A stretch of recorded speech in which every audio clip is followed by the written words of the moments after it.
मोगरा तुम्ही बघू शकता. ही माझी मदनबाण हा जो मोगऱ्याचा प्रकार असतो ना त्याची सुंदरशी वेल असते आणि हा मदनबाण मोगऱ्याचा प्रकार आहे. माझ्याकडे दोन प्रकारचे मोगरे आहेत. हा एक मदनबाण आहे आणि इथे हा गावठी मोगरा आहे. आपण गजऱ्यामध्ये वगैरे जो मोगरा वापरला जातो ना जास्त करून सुगंधित मोगरा असतो ज्याला खूप सुगंध असतो तो हा प्रकार आहे. हा मदनबाण जातीचा जो मोगरा आहे ही जी वेल आहे माझ्या बागेमध्ये हे माझं रोप अतिशय जुनं आहे त्यामुळे त्याची वाढ छान झालेली आहे. अगदी वरपर्यंत वेल गेलेली होती. मी कालच त्याला थोडंसं कट केलेलं आहे कारण बाल्कनीमध्ये छोट्याशा बाल्कनीमध्ये आपलं गार्डन आहे आणि तिथे छोट्याशा जागेमध्ये आपल्याला आपली रोपं व्यवस्थितपणे बसवून त्यांची व्यवस्थित काळजी घेणं गरजेचं आहे. त्यामुळे अगदी वरपर्यंत आपण वेल जरी नाही वाढवली तरी थोडी मध्ये कट केली तरी चालते.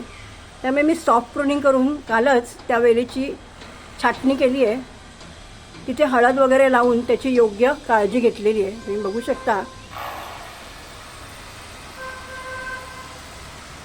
कट केल्यानंतर मी फवारा मारला आहे औषधाचा, घरगुती औषधाचा फवारा मारला आणि जास्त करून मी हात लावत नाही कारण सध्या डॉर्मेन्सीमध्ये आहे, आराम चालला आहे.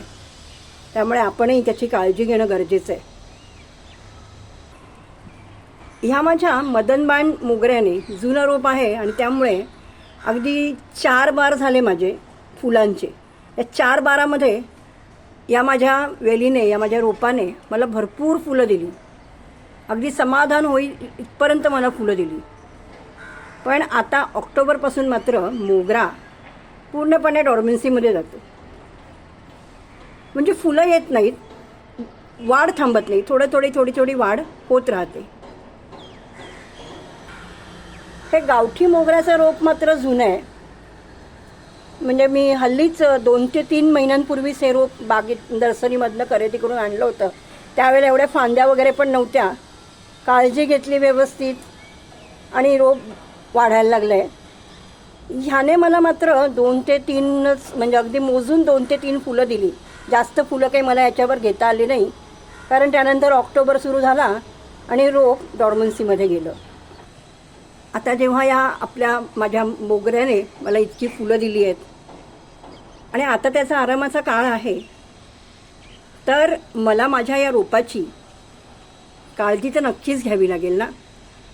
तेव्हाच ते पुन्हा फेब्रुवारीपासून खूप छान बहरू लागेल आणि पुन्हा फेब्रुवारीपासून मला त्याच्यापासून जास्तीत जास्त फुलं घेता येईल. तुम्ही बघू शकता वातावरणामध्ये अजून तितकासा गारवा जाणवत नाही आहे. त्यामुळे वाढ मात्र त्याने अजून आपली स्वतःची थांबवलेली नाही आहे. म्हणजे फुटवे वगैरे अजूनही येत आहेत. त्याची नवीन जी वाढ आहे ती व्यवस्थित होती आहे. इथेही या रोपाला बघू शकता की फुटवे येत आहेत, वाढ छान पद्धतीने होते. हे माझं तुळशीचं झाड आहे. तर मोगरा जो असतो ना तो ऑक्टोबरपासून फुलं देणं थांबवतो. वाढ थांबवत नाही पण हळूहळू डॉर्मन्सीमध्ये जायला लागतो. अशा वेळेला आपल्याला मोगऱ्याच्या रोपाची काळजी घेताना सर्वप्रथम तर पाण्याचं नियोजन व्यवस्थित करणं गरजेचं असतं. कारण डॉर्मेन्सी पिरियडमध्ये पाणी हाच महत्त्वाचा शत्रू आहे आपल्या बागेतील जी रोपं डॉर्मेन्सीमध्ये गेली आहेत ना त्यांचा. म्हणून आज मी विचार केला की आज आपण आपल्या मोगऱ्याच्या रोपाची आपण काळजी कशी घेतो आहे हे आपल्या परिवाराला एकदा माहीत करून देऊया. जेणेकरून तुमच्याकडेही जर मोगऱ्याचं रोप असेल तर तुम्ही त्याची नीट व्यवस्थित काळजी घेऊ शकता. कारण योग्य ती काळजी जर आपण घेतली नाही तर आपलं हे रोप सुकून जाऊ शकतं. तुम्ही बघू शकता जास्वंद पण डॉर्मन्सीमध्ये जाणार आहे. पण तर जास्वंद मात्र अजून थोड्याफार प्रमाणामध्ये एक दोन करून फुलं देते. इथे 2 कळे आहेत, इथे कळी आहे. फुटवे मात्र जास्वंदीला येत आहेत. जास्वंदीने अजून काही फुलं देणं थांबवलेलं नाही आहे.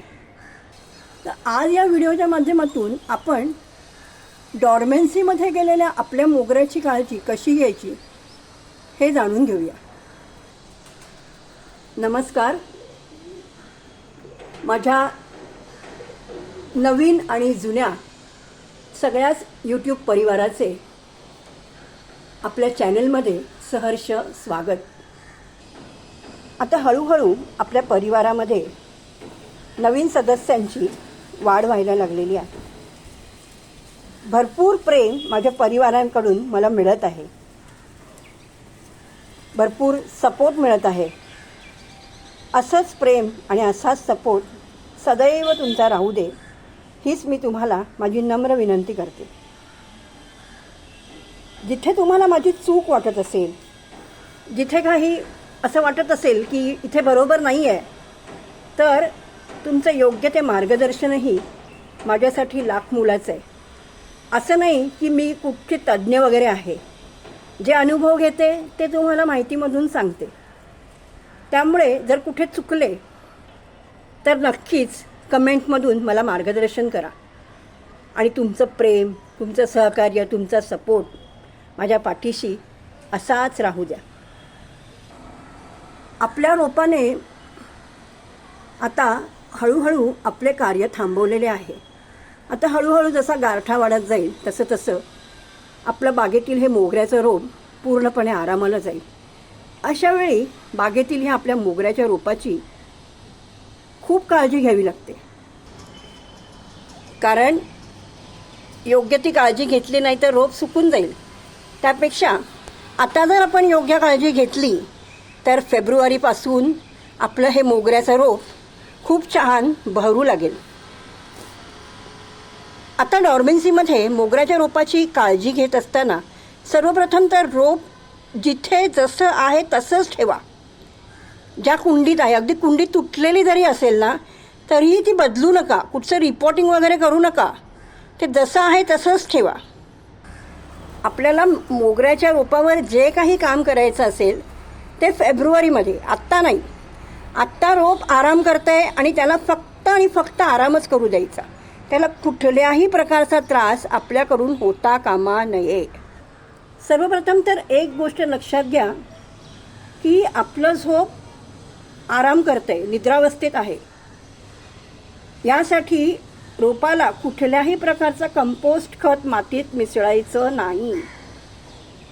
कारण आता ते जास्तीचं अन्नद्रव्य अजिबात बनवणार नाही. त्याला जितकं लागेल तितकंच ते अन्नद्रव्य बनवणार. आपण तरी झोपेत काय खातो काय? आपल्याला होतं का, शक्य आहे का की झोपलेलो आहोत आणि आपण काही खातोय? नाही ना. तसंच रोपाचं आहे. त्यामुळे कंपोस्ट जर आपण दिलं तर ते कुंडीत साचून राहिलं तर उष्णता निर्माण होऊन रोपाची मुळं, म्हणजे रोपाच्या मुळांच्या आसपास ती उष्णता तयार होणार ना. तर मुळं स्ट्रेसमध्ये येऊन मुळं जर खराब झाली तर आपलं अख्खं रोप खराब होण्याची दाट शक्यता असते. त्यामुळे सर्वप्रथम तर अगदी हाताला चिमटा काढून लक्षात ठेवा की मोगऱ्याच्या रोपाला कुठल्याही प्रकारचं कंपोस्ट खत द्यायचे नाही. आता या आरामाच्या काळामध्ये जेव्हा ते फेब्रुवारीपासून बहरू लागेल तेव्हा मात्र आपण त्याला कंपोस्ट देऊ शकतो. पण आता अजिबात आपल्याला कुठल्याही प्रकारचं कंपोस्ट द्यायचे नाही. आता जेव्हा रोप आराम करतं आहे, निद्रावस्थेत आहे, त्यावेळेला त्याच्यात तितकीशी ताकद राहिलेली नाही. आपण जर समजा गाढ झोपेत असलो आणि अचानक कुठे हल्ला केला तर आपल्याला तेवढी ताकद येते का लगेच समोरच्याला आपण काही त्याच्या अगेन्स्ट करू शकतो? नाही ना. तसंच रोपाचं आहे, ते निद्रावस्थेत आहे. ते वातावरणातील उपद्रवी जीवांशी कसं बरं सामना करू शकेल? त्यामुळे दर 8 ते 10 दिवसांनी आठवणीने कुठला ना कुठला घरगुती औषधांचा फवारा मात्र रोपांवर नक्की करायचा. घरगुती, मी अजून एकदा सांगते, घरगुती औषधांचा फवारा आपण कसा करू शकतो?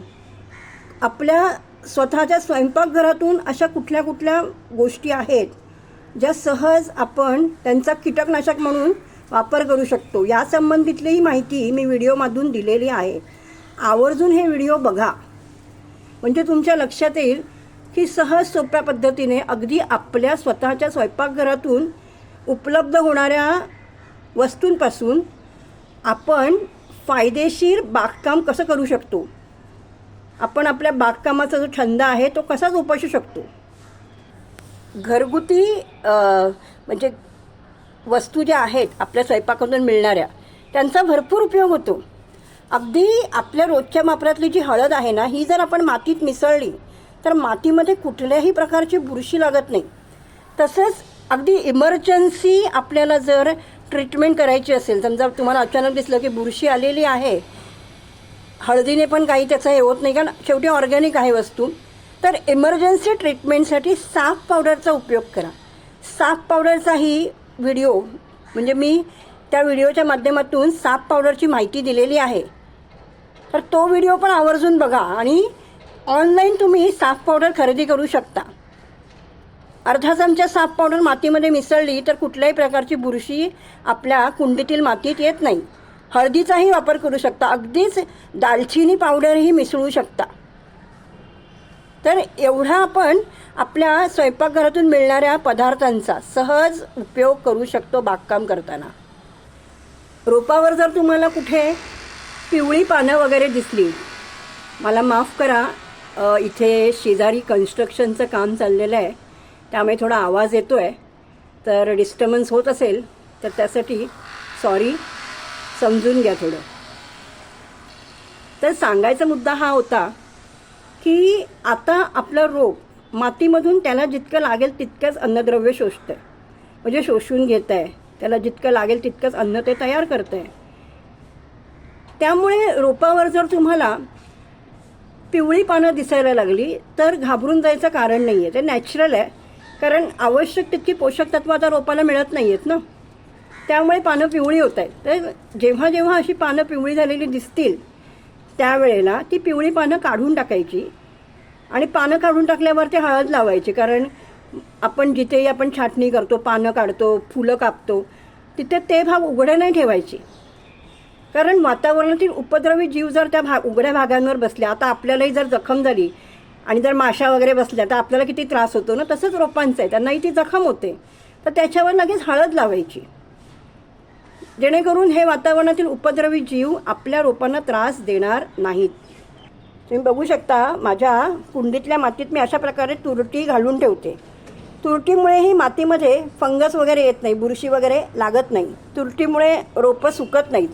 तुरटी जी आहे हळूहळू, म्हणजे असा मी खडा घातला आहे तर हळूहळू तो विघटित होतो ना, त्यामुळे माती आम्लयुक्त व्हायलाही मदत होते.